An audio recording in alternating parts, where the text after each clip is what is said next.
আল্লাহ আমার রব, এই রবি আমার সব। দামে দামে তুন মনে তারি অনুভব। তোমার দুনিয়াতে আমি যেদিকে তাকাই, অথই নিয়ামতে ডুবে আছি সবাই। পাক পাখালির গানে শুনি তসবি কলো রব, তসবি কলো রব। আল্লাহ আমার রব, এই রবি। আসসালামু আলাইকুম রহমতুল্লাহি ওয়া বারাকাতুহু। দূরের এবং কাছের সম্মানিত দর্শক শ্রোতা, আপনাদের প্রত্যেককে আমন্ত্রণ জানাচ্ছি লাভ এলো নিবেদিত আপনার জিজ্ঞাসা অনুষ্ঠানে। আপনাদের সাথে আছি আমি শরীফ বাইজিদ মাহমুদ। আজকে আপনাদের জিজ্ঞাসার, আপনাদের প্রশ্নের জবাব দেওয়ার জন্য স্টুডিওতে উপস্থিত রয়েছেন প্রখ্যাত আলেমে দ্বীন ডক্টর মোহাম্মদ সাইফুল্লাহ।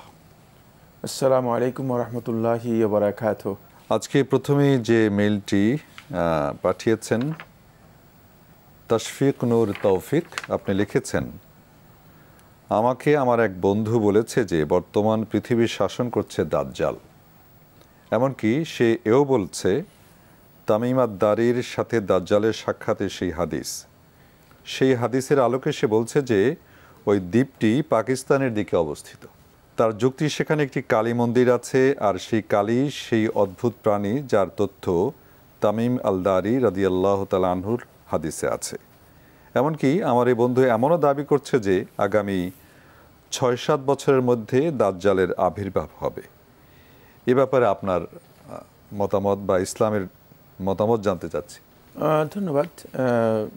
আপনি একটি প্রশ্ন করেছেন যে আপনার কোনো একজন বন্ধু তিনি দাবি করছেন যে বর্তমান পৃথিবী শাসন করছে দাজ্জাল। জি, তার এই বক্তব্য ভিত্তিহীন। কারণ পৃথিবীর শাসন ব্যবস্থায় আমরা জানি যে কারা পৃথিবীকে শাসন করছে এবং কারা আছে। প্রশ্নই আসে না। দাজ্জাল একটা ব্যক্তির নাম। দাজ্জাল আবির্ভাব হওয়ার আগে দাজ্জাল মানে গোপন থেকে পৃথিবীকে শাসন করবে এ ধরনের কোনো বক্তব্য হাদিস দ্বারা প্রমাণিত হয়নি।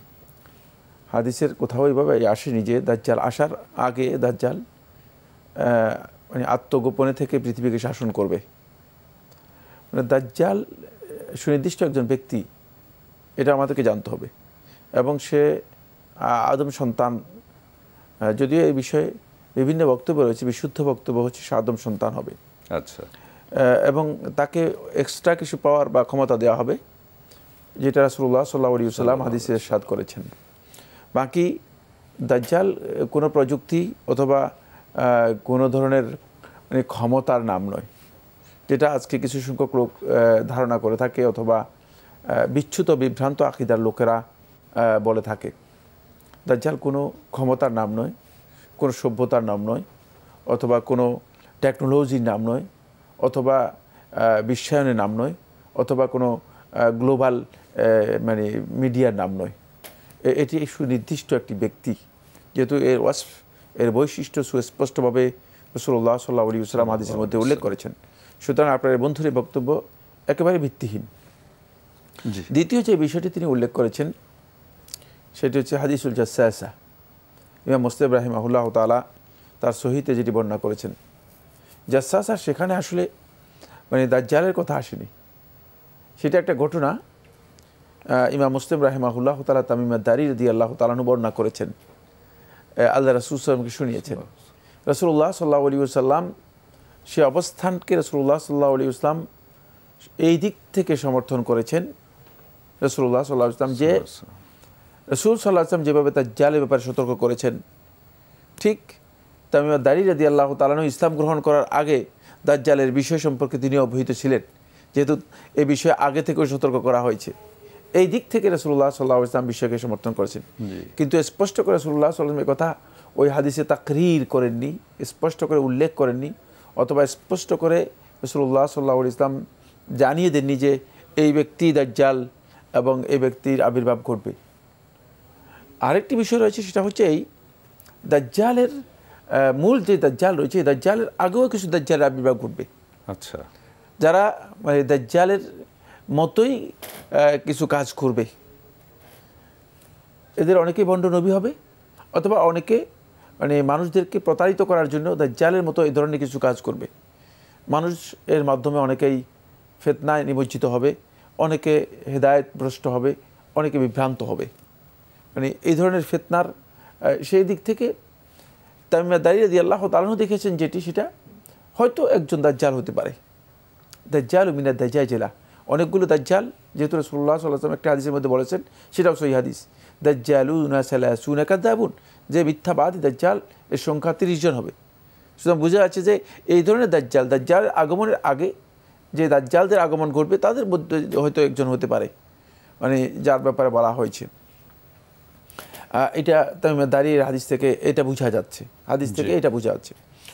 বাকি তামিম দারী রাদিয়াল্লাহু তাআলা আনহু তিনি যে সফরে গিয়েছেন, সেই সফর থেকে যেটা বোঝা যায় সেটা হলো যে 1 মাসের সফরে তিনি পাকিস্তানে চলে এসেছেন। না, এ কথা শুদ্ধ নয়, কারণ 1 মাসের সফরে তখন পাকিস্তানে আসার কোনো সুযোগ ছিল না।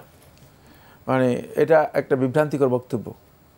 পাকিস্তান এর মানে এই অঞ্চলে এসেছেন, মানে এই বক্তব্য যথার্থ নয়, সঠিক নয়। দ্বীপটি পাকিস্তানে ছিল, এই কথাও সঠিক নয়।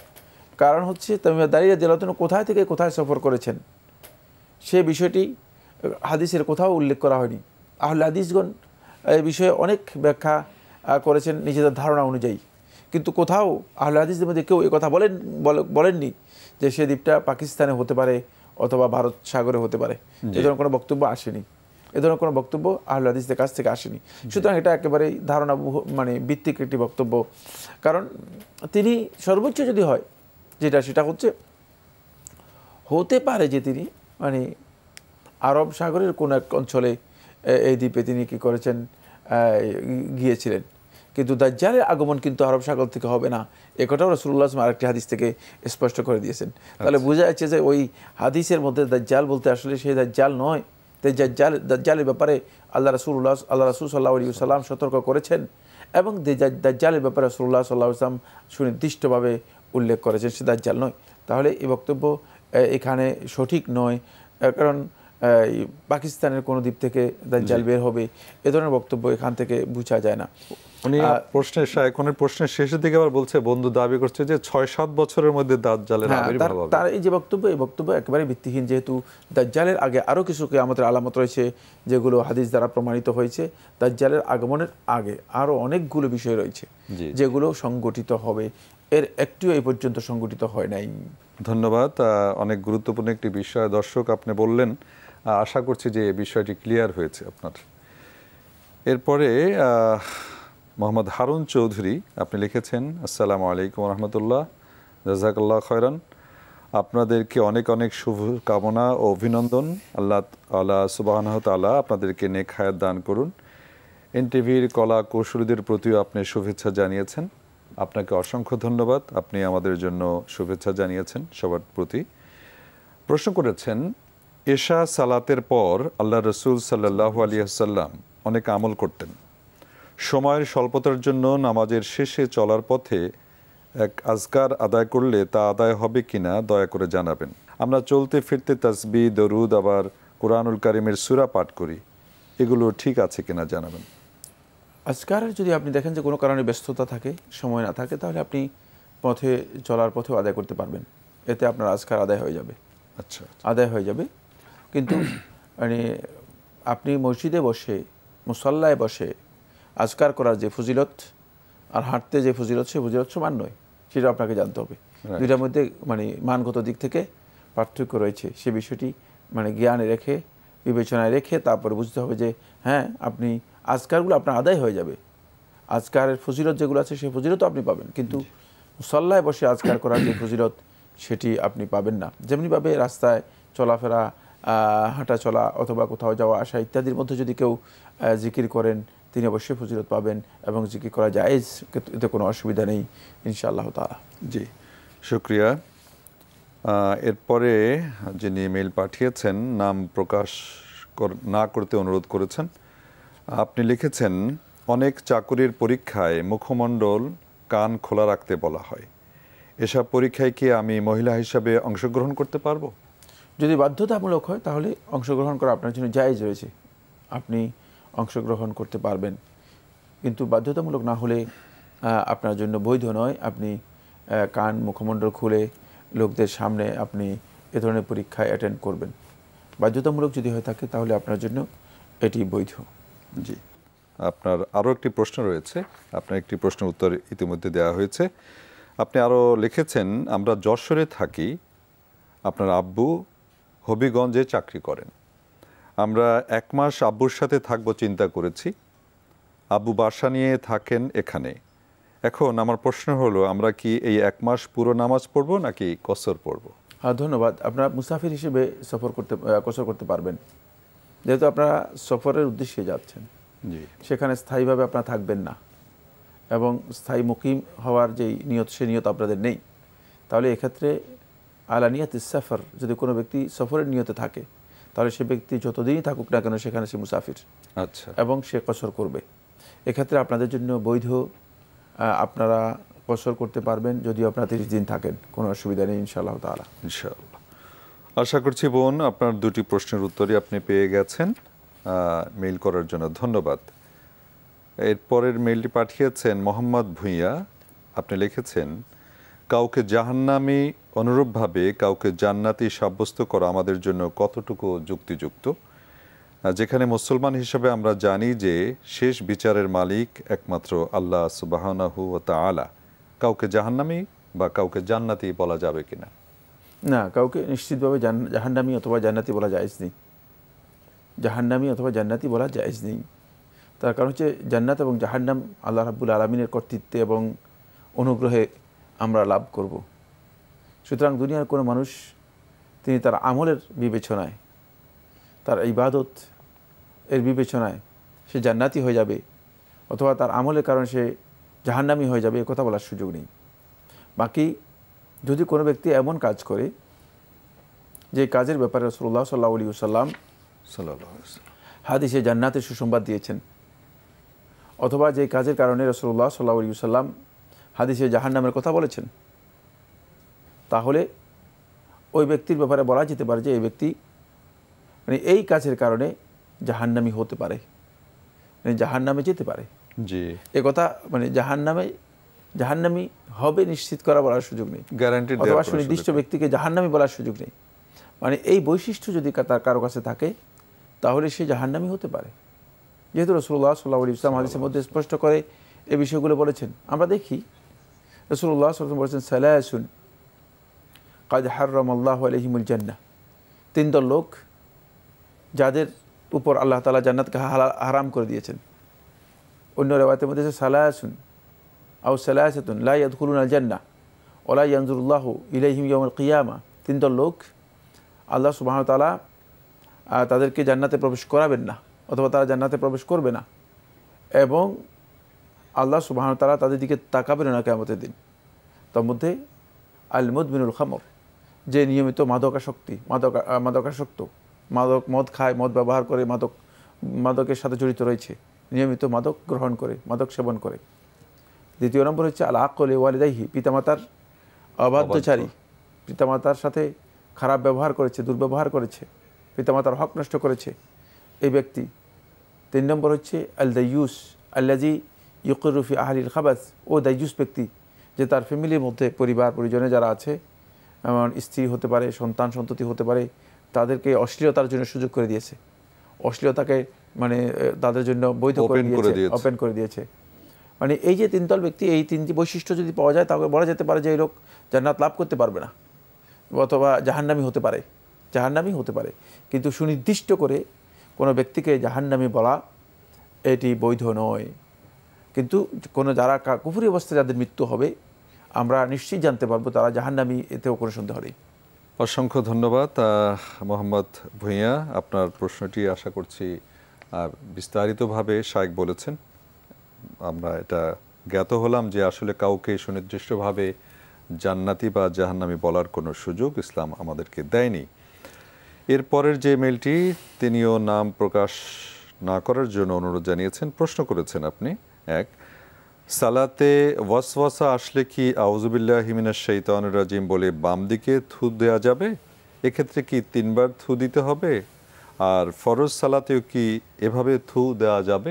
জি, বাম দিকে সহিহ মুসলিমের হাদিস দ্বারা প্রমাণিত হয়েছে, বাম দিকেই 3 বার থু দিবেন, আউযুবিল্লাহি মিনাশ শাইতানির রাজিম বলে, আউযুবিল্লাহি মিনাশ শাইতানির রাজিম বলে বাম দিকে থু দিবেন। জি, সহিহ হাদিস দ্বারা সাব্যস্ত হয়েছে। জি, 3 বার দিতে হবে নাকি? 3 বার। জি জি।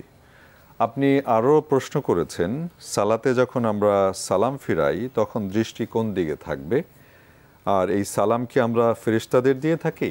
সালাম ফেরেশতা সহ মানুষ যারা আছে তাদের সবাইকে সালাম দিয়ে থাকেন। সালামের জন্য শর্ত নয় যে ব্যক্তি হতে হবে। সালাম এমনভাবে মুখ ফিরাবেন, ডান দিকে মুখ ফিরাবেন আপনি আপনার কাঁধ দেখতে পান, বাম দিকে মুখ ফিরাবেন আপনি আপনার কাঁধ দেখতে পান। জি জি, সালাম ফিরানোর সময়। জি, ধন্যবাদ। এরপরে আপনি সর্বশেষ যে প্রশ্নটি করেছেন, 2 সিজদার মাঝখানে দৃষ্টি কি সিজদার দিকে থাকবে নাকি শাহাদাত আঙ্গুলের দিকে থাকবে? শাহাদাত আঙ্গুলের দিকে থাকবে। শাহাদাত আঙ্গুল এর বরাবর দৃষ্টি নিবদ্ধ থাকবে। জি, শাহাদাত আঙ্গুলের দিকে থাকবে, শাহাদাত আঙ্গুল বরাবর দৃষ্টি নিবদ্ধ থাকবে। দৃষ্টিকে মানে ওপেন করা যাবে না অনেক দিকে। আপনার 3টি প্রশ্নের উত্তর দেওয়া হলো। এরপরে একটি মেইল পাঠিয়েছেন আলী খান, টরন্টো, কানাডা থেকে। আপনি লিখেছেন, ডিয়ার স্যার, আসসালামু আলাইকুম রহমতুল্লাহ। ওয়ালাইকুম আসসালাম রহমতুল্লাহ। Allah will help you both always and your team for your nice program. I have one question. Men allowed to marry 4 times, but can a woman marry 4 times? Because my friend's sister was married 3 times and was divorced. Can she marry again? In the day of Qiyamah or day of judgment, which husband can she stay with? মানে মানুষ তো 4টি বিয়ে করতে পারে, 4 time বিয়ে করতে পারে উনি বলতে চাচ্ছেন না, এটা কথা শুদ্ধ নয়। মানে 4টে বিয়ে করা আর 4 টাইম বিয়ে করা এক কথা নয়। ইসলামী শরীয়তের মধ্যে তালাক হয়ে যাওয়ার পরে বিয়ে করতে কোনো বাধা নেই। সুতরাং আপনি যে বক্তব্য দিয়েছেন বক্তব্য এই অর্থে শুদ্ধ নয়। তাহলে উনি লাস্টের দিকে কোশ্চেন করেছে, ইন দ্য ডে অফ কিয়ামা or day of judgement which husband can she stay with? মানে কার সঙ্গে তার কিয়ামতের দিন একজন মহিলা যদি এটা করে, মহিলা যদি জান্নাতি হয়ে থাকে তাহলে মহিলা কিয়ামতের দিন সে তার স্বামীদের মধ্যে যদি কেউ জান্নাতি হয় তাহলে তার সাথেই তার মানে তার স্বাধীন ইচ্ছা এখতিয়ার অনুযায়ী সে হয়তো তার থাকতে চাইবেন। একাধিক স্বামীদেরকে না চান এটা বাধ্যতামূলক নয়। কারণ কিয়ামতের দিন এখানে আর কোনো ব্যক্তির সাথে কোনো সম্পর্ক নেই, সেখানে কোনো এমন কোনো সম্পর্ক নেই যে সম্পর্কের কারণে সে বলবে যে আমার স্বামী, মানে প্রশ্নই আসে না। কিয়ামতের দিন ফালা আনসাব ইয়াউমিযিন বাইনাহুম, সেখানে স্বামী স্ত্রীর সম্পর্ক নেই, কোনো ধরনের সম্পর্ক নেই। কিন্তু ইচ্ছা করলে যদি জান্নাতি নারী তিনি আশা করেন অথবা তিনি চান তাহলে তিনি জান্নাতি যদি স্বামী হয়ে থাকে তাহলে সেই জান্নাতি স্বামীকে তিনি কাছে পেতে পারেন, সেটা তার ইচ্ছা দিন। জি ভাই আলী খান, আপনি আশা করছি আপনার প্রশ্নের উত্তর পেয়েছেন, আগামীতেও মেইল করবেন। ধন্যবাদ আপনাকে। এরপরের মেইলটি পাঠিয়েছেন এমডি ইমরান। আপনি লিখেছেন পাথরঘাটা থেকে, প্রশ্ন করেছেন, মাযহাব মানার ক্ষেত্রে কি নিজেকে আলাদা নামে পরিচয় দিতে হয়? যেমনটা আমরা দেখি লোকেরা কেউ হানাফি, শাফি ইত্যাদি নাম দিচ্ছে, আরও অনেক নাম এখন দিচ্ছে মানুষ নিজেদের। এভাবে নিজেদের আলাদা নাম দেওয়া কি বৈধ? কোরআনে বর্ণিত আছে নিজেদের মুসলিম বলে পরিচয় দিতে। আর আমি সকল ইমামকে সহিহ হাদিসের ভিত্তিতে মানি, বিশেষ কোনো একজনকে না। আমি কি ভুলের মধ্যে আছি? ঠিক নাকি সঠিক? কয়েকটি প্রশ্ন উনি ঘুরিয়ে করেছেন আর কি। জি, মাযহাব মানার ক্ষেত্রে আলাদা নাম পরিচয় দিতে হবে, হানাফি, শাফি এগুলো কি পরিচয় দেওয়ার দরকার আছে? মাযহাবের জন্য শর্ত নয় যে হানাফি, শাফি, মালিকি, হাম্বলি নিজেকে পরিচয় দিতে হবে, না, শর্ত নয়।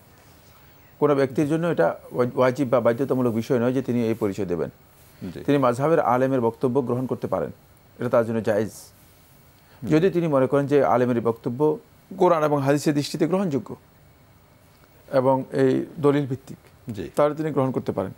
কিন্তু কোনো মাযহাবের বক্তব্য তার কাছে যদি প্রমাণিত হয় কোনো না কোনোভাবে, তিনি যদি বুঝতে পারেন অথবা জানতে পারেন যে মাযহাবের বক্তব্য সরাসরি দলিলের পরিপন্থী, কোরআন অথবা হাদিসের পরিপন্থী হতে পারে, ইজতিহাদের কারণে হতে পারে, অথবা হাদিস না পৌঁছার কারণে হতে পারে, অথবা ওই আলেমের যে ইজতিহাদ ছিল মানে সেই ইজতিহাদে তিনি হাদিসটাকে দুর্বল মনে করেছিলেন, কিন্তু আসলে হাদিসটা দুর্বল ছিল না, তার কাছে যে সনদে এসেছে সেই সনদ দুর্বল ছিল, তিনি গ্রহণ করেন নাই। সুতরাং এই কারণে এই ধরনের বক্তব্য আসতে পারে। যদি তিনি মনে করেন যে তার কাছে স্পষ্টভাবে প্রমাণিত হয়, সুস্পষ্টভাবে তিনি বুঝেন যে এই বক্তব্য শুদ্ধ নয়, এই বক্তব্য সরাসরি কোরআন এবং হাদিসের মূল যে সহি বক্তব্য রয়েছে এর পরিপন্থী বা এর সাথে সাংঘর্ষিক, এই অবস্থায় তিনি যেটা কোরআন এবং হাদিস সেটাকে অগ্রাধিকার দিবেন, সেটাকেই গ্রহণ করবেন। সেক্ষেত্রে যে কোনো ইমামেরই হতে পারে, সেটাই হচ্ছে যে কোনো ইমামের বক্তব্য তিনি গ্রহণ করতে পারেন। জি। তবে অবশ্যই তাকে প্রবৃত্তির অনুসারী হতে পারবেন না। প্রবৃত্তির অনুসারী বুঝে যেটা যে নিজের পছন্দ হয়, নিজের খাহেশ অনুযায়ী হয়, মানে যেটা নিজের জন্য মনে হয় যেন এটা করলে মানে মোটামুটি আমি বেঁচে গেলাম, সহজ করে নিজের উপর সহজ করে নিলাম, যদি এই ধরনের কোনো চিন্তা হয়ে থাকে তাহলে তিনি জিন্দিক হবেন, মানে শুধুমাত্র মুসলিম থাকবেন, এক মুসলিম ইসলাম থেকে বেরিয়ে যাবেন। কারণ এই কাজটি হচ্ছে মানে সব মাযহাবের কোন কাজটা মানে সহজ, কোন কাজটা মানে মাযহাবের ইমাম দিয়েছেন, এখানে ছাড় দিয়েছেন, সেটাকে অনুসন্ধান করে বের করে সেটা পালন করা, অর্থাৎ দ্বীনের মধ্যে ছিদ্র অন্বেষণ করার মতো এবং খাহেশের প্রবৃত্তির অনুসারী হওয়ার মতো। এক্ষেত্রে যদি আপনি মানে এই কাজ করে থাকেন তাহলে আপনি অবশ্যই পথভ্রষ্ট বিভ্রান্ত হবেন, কোনো সন্দেহ নেই। জি, ধন্যবাদ শাইখ। আজকে আর হাতের সময় নেই। জাযাকুমুল্লাহ খায়রান। বারাকাল্লাহ ফিকুম, আপনাকে অনেক ধন্যবাদ। দর্শক, আজ আমরা বিদায় নিচ্ছি। দেখা হবে ইনশাল্লাহ আগামী অনুষ্ঠানে। তার আগে জানিয়ে দিই, আমাদের রবি থেকে বুধবার এই অনুষ্ঠান এনটিভিতে সম্প্রচারিত হয়ে থাকে। ইমেল এবং চিঠি পাঠাতে পারেন আমাদের কাছে। চিঠি লেখার ঠিকানা বলছি: পরিচালক আপনার জিজ্ঞাসা, এনটিভি, বিএসসিসি ভবন, 7ম তলা, 102 কাজী নজরুল ইসলাম এভিনিউ, কারওয়ান বাজার, ঢাকা 1215। ইমেল করতে পারেন আপনার জিজ্ঞাসা @ntvbd.com। আপনারা আমাদের অনুষ্ঠান অনলাইনেও দেখতে পারেন। দেখতে ভিজিট করুন www.ntvbd.com। এছাড়া ইউটিউব ও ভেরিফাইড ফেসবুক পেজেও আমাদের অনুষ্ঠান দেখতে পারেন। আজ বিদায় নিচ্ছি। আগামী অনুষ্ঠানে আবারও দেখা হবে। আসসালামু আলাইকুম ওয়া রাহমাতুল্লাহি ওয়া বারাকাতুহু। আল্লাহ আমার রব, এই রবি আমার সব, দামে দামে তুন মনে তারি অনুভব। আল্লাহ আমার রব, এই রবি আমার সব।